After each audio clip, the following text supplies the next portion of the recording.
जहाँ पर एक सुनसान इलाके में एक घर है और इस घर का ओनर पीटर अपने एटिक में है, जहाँ पर उसे अपने सामान के साथ एक रेडियो मिलता है जो कि बहुत ही पुराना है।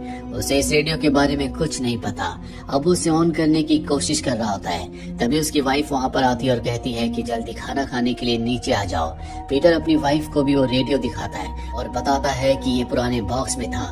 उसकी वाइफ कहती है कि जल्दी खाना खाने नीचे आ जाओ।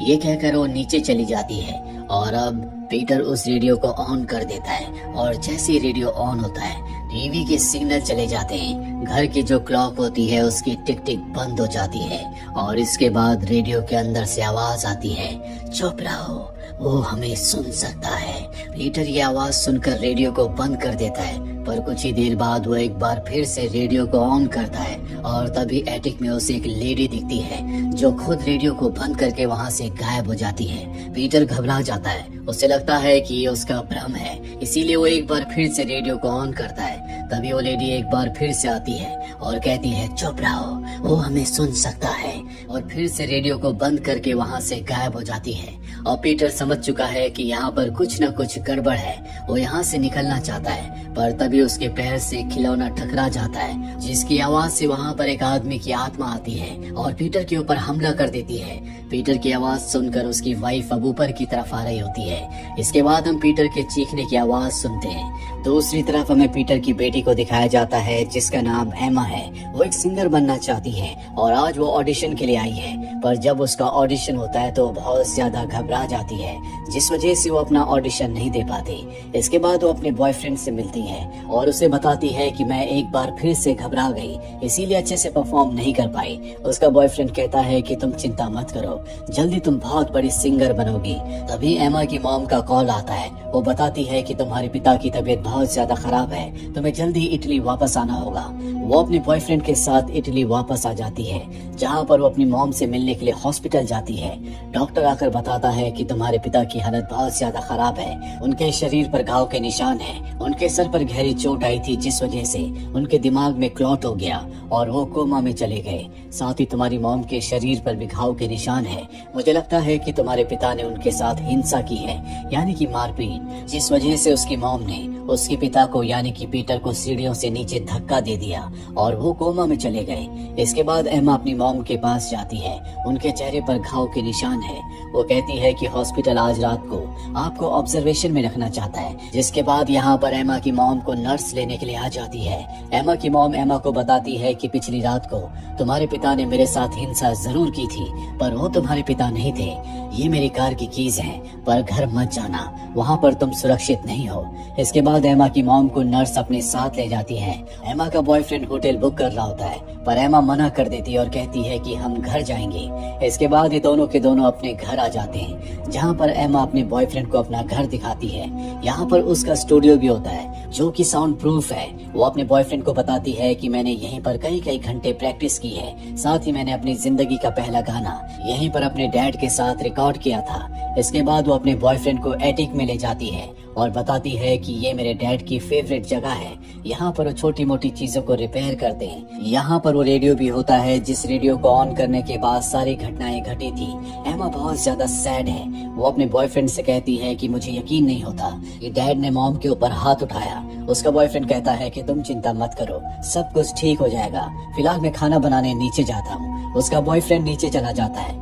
एमा के सामने वही पुराना रेडियो है जिसे वो ऑन कर देती है, पर फिलहाल यहाँ पर कुछ नहीं होता। इसके बाद वो नीचे आ जाती है, तभी उसे टाइपराइटर की आवाज आती है और जब वो टाइपराइटर के पास जाती है तो वहाँ पर किसी ने हेल्प टाइप किया होता है। एमा को लगता है कि शायद ये पहले से टाइप्ड है। तभी उसका बॉयफ्रेंड उसे बताता है कि फ्रिज में जितनी भी सब्जियां थी वो सब खराब हो चुकी हैं। ये बहुत ही आइसोलेटेड प्लेस में रहते हैं, इसीलिए यहाँ पर ऑनलाइन किसी तरह की कोई सर्विस नहीं है। उसका बॉयफ्रेंड कहता है कि यहाँ आते हुए मैंने एक फूड वैन को देखा था, मैं वहीं से फूड लेकर आता हूँ। एमा कहती है कि कार लेकर चले जाओ, पर वो कहता है कि हॉस्पिटल से कभी भी कॉल आ सकता है, इसीलिए कार तुम यहीं पर रखो। बाहर एक मैंने पुरानी साइकिल देखी है, मैं उसी से फूड लेने जाता हूँ। जल्दी साइकिल से वो वैन तक पहुँच जाता है जहाँ पर पहले से एक आदमी बैठा हुआ था, और जब वो फूड ऑर्डर करता है तो वो आदमी उसकी साइकिल चुरा कर यहाँ से चला जाता है। साथ ही वो अपना वॉलेट वॉलेट घर में भूल चुका है, इसीलिए फूड नहीं खरीद पाता और अब उसे वापस एमा के घर पैदल ही जाना होगा। एमा घर पर पूरी तरह से अकेली है। वो अपने रिकॉर्डिंग रूम में जाती है जहाँ पर उसका एक पुराना रिकॉर्डेड कैसेट होता है जिसमें उसकी और उसके डैड की आवाज है। एमा अपने पास्ट की मेमोरीज को रिकॉल करना चाहती है, इसीलिए वो उस कैसेट को प्ले करती है और तभी कैसेट के अंदर से उसी लेडी की आवाज आती है, चुप रहो, हमें कोई सुन सकता है। एमा ये आवाज सुनकर डर जाती है और तभी एटिक में जो रेडियो होता है वो अपने आप ही ऑन हो जाता है, जिसमें एक पुराना क्लासिकल गाना प्ले हो रहा होता है। वो ऊपर एटिक में जाती है और इससे पहले कि वो रेडियो को ऑफ करती, वहाँ पर एक लेडी की आत्मा आ जाती है जो रेडियो को ऑफ करके वहाँ से गायब हो जाती है। ये वही लेडी है जिसकी आवाज, जिसकी आत्मा बार बार कहती है, चुप रहो, कोई हमें सुन सकता है। एमा पूरी तरह से कंफ्यूज्ड है, उसे कुछ समझ नहीं आ रहा कि यहाँ पर क्या हो रहा है, इसीलिए एक बार फिर से वो रेडियो को ऑन करती है, जिसके बाद उसे उसी लेडी की आत्मा एटिक के कॉर्नर पर दिखाई देती है। वो जल्दी से रेडियो को ऑफ कर देती है और इसके बाद जब वो दोबारा रेडियो को ऑन करती है तो वो आत्मा उसकी तरफ तेजी से बढ़ती है, जिस वजह से डर कर वो रेडियो को ऑफ कर देती है और तभी उसका फोन रिंग होता है जो कि नीचे है। वो जल्दी से नीचे जाती है, दरअसल ये उसके बॉयफ्रेंड का कॉल है, पर इससे पहले कि वो उसके कॉल को रिसीव करती, बैटरी कम होने की वजह से उसका फोन ऑफ हो जाता है और अब उसका लैंडलाइन फोन रिंग होता है। वो जल्दी से उसके पास जाती है और रिसीवर को उठाकर नीचे रख देती है, क्योंकि उसे पता है कि इस घर में जो आत्माएं हैं वो नहीं चाहती कि इस घर में शोर हो और अब वो इस घर से निकलना चाहती है। पर इससे पहले कि वो घर से बाहर निकल पाती, उसके सामने एक आदमी की आत्मा आ जाती है। ये वही आत्मा है जिसने एमा के डैड के ऊपर हमला किया था और अब वो एमा के ऊपर भी हमला कर देता है, पर अगले पल वो यहाँ से गायब हो जाता है, जिसके बाद घर के सभी खिड़की दरवाजे अपने आप ही बंद हो जाते हैं। एमा दरवाजा खोलने की कोशिश भी करती है लेकिन वो ऐसा नहीं कर पाती और तभी टाइपराइटर चलने की आवाज आती है। एमा टाइपराइटर के पास आती है, एक बार फिर से उस पर किसी ने हेल्प टाइप किया होता है। वो समझ जाती है कि यहाँ पर कोई ना कोई है जो उससे बात करना चाहता है और अब एमा टाइपराइटर पर टाइप करती है, हु आर यू, पर इससे पहले कि उसे जवाब मिल पाता, उसी आदमी की आत्मा एक बार फिर से टाइपराइटर को उठाकर नीचे पटक देती है और अब एमा एटिक में आ जाती है और उसकी विंडो को खोलने की कोशिश करती है। वहाँ पर वही टॉय भी होता है जिस पर उसके डैड का पैर लगा था। एमा का पैर भी उस पर लग जाता है, जिसके बाद रेडियो अपने आप ही ऑन हो जाता है। उस बच्चे की आत्मा वहाँ पर आती है और रेडियो ऑफ करके चली जाती है और अब खुद एमा रेडियो के पास आती है। वो रेडियो को ऑन करती है, जिसके बाद उस बच्ची और उस लेडी की आत्मा उसके सामने आ जाती है। लेडी चिल्लाते हुए उसकी तरफ आगे बढ़ती है और अगले पल वहाँ से गायब हो जाती है।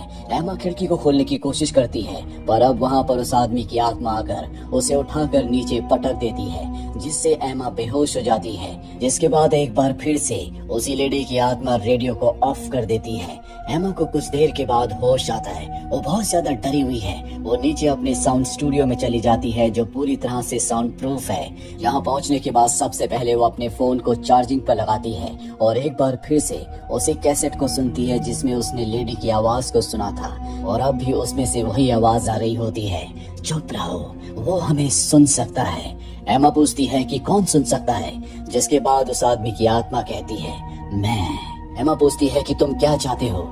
उस आदमी की आत्मा कहती है, तुम्हारी जिंदगी का खात्मा। ये सुनकर एमा बहुत ज्यादा डर जाती है। वहीं हमें घर के बाहर एमा के बॉयफ्रेंड को दिखाया जाता है जो अब वापस लौट चुका है और जैसे वो घर की डोरबेल को बजाता है तो घर के अंदर हम उस आदमी की आत्मा को विजिबल होते हुए देखते हैं, क्योंकि साउंड से वो विजिबल हो जाता है। एमा घर की बेल की आवाज नहीं सुन पाती क्योंकि वो स्टूडियो के अंदर है जो कि साउंड प्रूफ है और अब उस आदमी की आत्मा बेसमेंट के दरवाजे को खोल देती है जो कि घर के पीछे से है। एमा के बॉयफ्रेंड को लगता है कि वो बेसमेंट में है, इसीलिए उस रास्ते से नीचे पहुंच जाता है जहां पर उस आदमी की आत्मा उसके ऊपर हमला करती है। वहीं स्टूडियो के अंदर से एमा, जिसका फोन अब चार्ज हो चुका है, वो अपने बॉयफ्रेंड को कॉल करती है, पर स्टूडियो के अंदर सिग्नल नहीं होते, इसीलिए धीरे से वो बाहर आती है और जब वो अपने बॉयफ्रेंड को कॉल करती है तो बेसमेंट से उसके फोन के रिंग होने की आवाज आती है। वो समझ जाती है कि उसका बॉयफ्रेंड शायद नीचे है और जब वो नीचे जाती है वो देखती है कि वहाँ पर उसका बॉयफ्रेंड सर पकड़कर बैठा हुआ है। वो किसी तरह से उसे ऊपर लाती है और एक पेपर पर लिखती है, we can't speak, someone is here. वो पूछती है, क्या तुमने किसी को देखा? उसका बॉयफ्रेंड कहता है कि नहीं और अब एमा टीवी को ऑन करती है ताकि वो भी आत्माओं को देख सके, पर टीवी ऑन होने के बाद भी वहाँ पर कोई आत्मा नहीं आती। जिसके बाद वो अपने साउंड स्टूडियो में अपने बॉयफ्रेंड को ले जाती है और हेडफोन से उसी लेडी की आवाज सुनाने की कोशिश करती है, पर उसे कुछ सुनाई नहीं देता। और जब एमा हेडफोन्स को पहनती है तो उस लेडी की आत्मा कहती है वो तुम्हारे पीछे है। और जैसे एमा पीछे देखती है तो वहाँ पर उसका बॉयफ्रेंड नहीं होता, जिससे वो डर जाती है। वो धीरे धीरे डरते हुए स्टूडियो से बाहर आती है। सामने सोफे पर उसका बॉयफ्रेंड बैठा होता है। उसकी आवाज और उसकी आंखें बदल चुकी है। इसका मतलब ये है कि उस आदमी की आत्मा ने उसके शरीर पर अपना कब्जा कर लिया है। वहीं रूम में उसे उसी लेडी की आत्मा भी दिखती है जो इशारे से उसे कहती है कि कुछ मत बोलना। पर अब उसका बॉयफ्रेंड उसके ऊपर हमला कर देता है और इससे पहले कि वो एमा को नुकसान पहुंचा पाता, वहाँ पर बच्ची की आत्मा आती है जो उसे डिस्ट्रैक्ट करती है। एमा को यहाँ से भागने का मौका मिल जाता है। वो भागकर एटिक में वापस आ जाती है, जहाँ पर एक बार फिर से रेडियो अपने आप ही प्ले हो जाता है। उस बच्ची की आत्मा वहाँ पर आती है जो एमा को धक्का देती है और जैसे ही एमा गिरती है वो किसी दूसरे घर में पहुँच जाती है। ये वक्त भी बहुत पुराना है। एमा यहाँ पर उसी लेडी और उसकी बेटी को देखती है। इस घर में वही रेडियो होता है जिसके ऑन होते ही आत्माएं सामने आ जाती है। यहाँ पर हमें पता चलता है कि वो बच्ची उसी लेडी की बेटी है जिनकी आत्माएं एमा को घर पर दिख रही थी। वो लेडी अपनी बेटी से कहती है कि तुम्हारे डैड के वापस आने का वक्त हो चुका है, बिल्कुल शोर मत करना। उसकी बेटी पूछती है कि डैड को शोर पसंद क्यों नहीं है। वो बताती है कि वॉर के बाद वो पूरी तरह से बदल चुके हैं। उन्हें बहुत जल्दी गुस्सा आ जाता है, शायद उनकी दिमागी हालत पूरी तरह से नॉर्मल नहीं है, इसीलिए हमें घर पर बिल्कुल शांति रखनी होगी। दरअसल वॉर के वक्त उसने बहुत खून खराबा, बहुत शोर सुना था, इसीलिए जरा से शोर की आवाज से वो अपना कंट्रोल खो बैठता है। वो लेडी घर के रेडियो को, घड़ियों को, हर एक चीज को बंद कर देती है ताकि घर में पूरी तरह से शांति हो।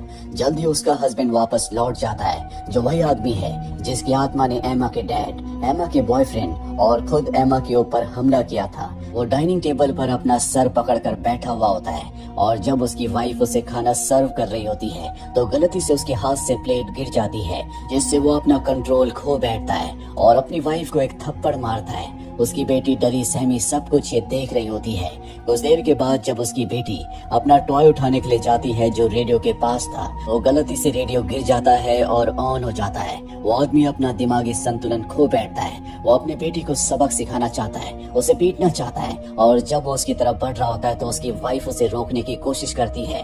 गुस्से में वो अपनी वाइफ को मार देता है। तो देखकर उसकी बेटी बहुत ज्यादा डर जाती है। वहाँ पर सीजर्स होती है, वो सीजर्स को उठा लेती है और अपने डैड के ऊपर हमला करती है, पर मरने से पहले उसके डैड उसे भी मार देते हैं और इस तरह से पूरा का पूरा परिवार खत्म हो जाता है। एमा इस सब कुछ देखकर जोर जोर से रोने लगती है। उसे उस लेडी और उसकी बेटी के लिए बहुत बुरा लग रहा होता है, पर वो जानती है कि ये इस वक्त की घटना नहीं है, वो उनकी मदद नहीं कर सकती।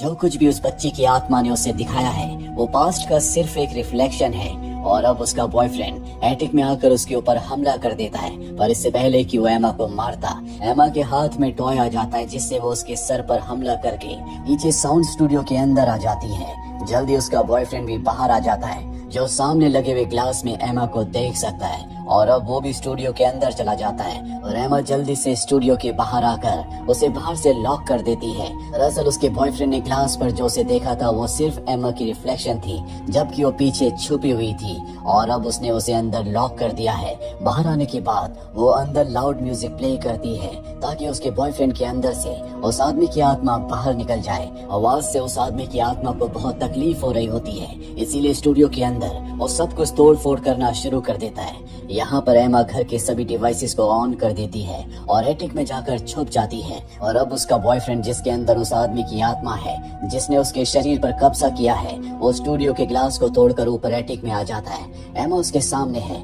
एमा उससे नहीं डरती, वो कहती है गो टू हेल और अब वो घर की सिक्योरिटी अलार्म को ऑन कर देती है जिसकी आवाज बहुत तेज होती है। एमा के बॉयफ्रेंड को इससे बहुत तकलीफ होती है, पर अगले पल घर का करंट अपने आप ही ऑफ हो जाता है जिस वजह से सारे डिवाइसेस और लाइट्स ऑफ हो जाती हैं। अलार्म सिस्टम भी ऑफ हो चुका है। एमा के सामने उसका बॉयफ्रेंड है जो कि पूरी तरह से पजेस्ड है।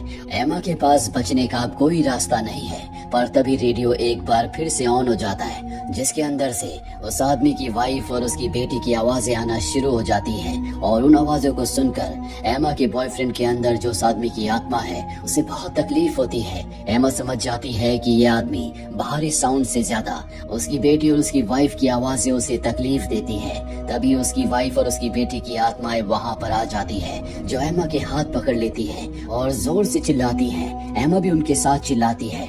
उस आदमी की आत्मा इनकी आवाज को बर्दाश्त नहीं कर पाती और एमा के बॉयफ्रेंड को छोड़कर एक बार फिर से उसी रेडियो के अंदर कैद हो जाती है जहाँ से वो आजाद हो गई थी। जिसके बाद रेडियो डैमेज हो जाता है। एमा का बॉयफ्रेंड अपने होश में आ चुका है। ये दोनों एक दूसरे को गले से लगा लेते हैं। कुछ दिनों के बाद हमें दिखाया जाता है कि एमा अपने परिवार के साथ इस घर में खुशी खुशी रहती है। अब इस घर में कोई प्रॉब्लम नहीं है। उसे पता है कि उसकी मॉम के ऊपर जिसने अटैक किया था वो उसके डैड नहीं थे, बल्कि वही आत्मा थी जिसने उसे मारने की कोशिश की। एमा ने अपनी हिम्मत, साहस और विल पावर से उस आत्मा को हरा दिया। इसके बाद वो वापस न्यूयॉर्क लौट जाती है। एक बार फिर से उसका ऑडिशन होता है और इस बार ऑडिशन वो बहुत कॉन्फिडेंटली देती है, जिसमें वो पास हो जाती है और अब वो अपनी जिंदगी का पहला एल्बम रिकॉर्ड करेगी।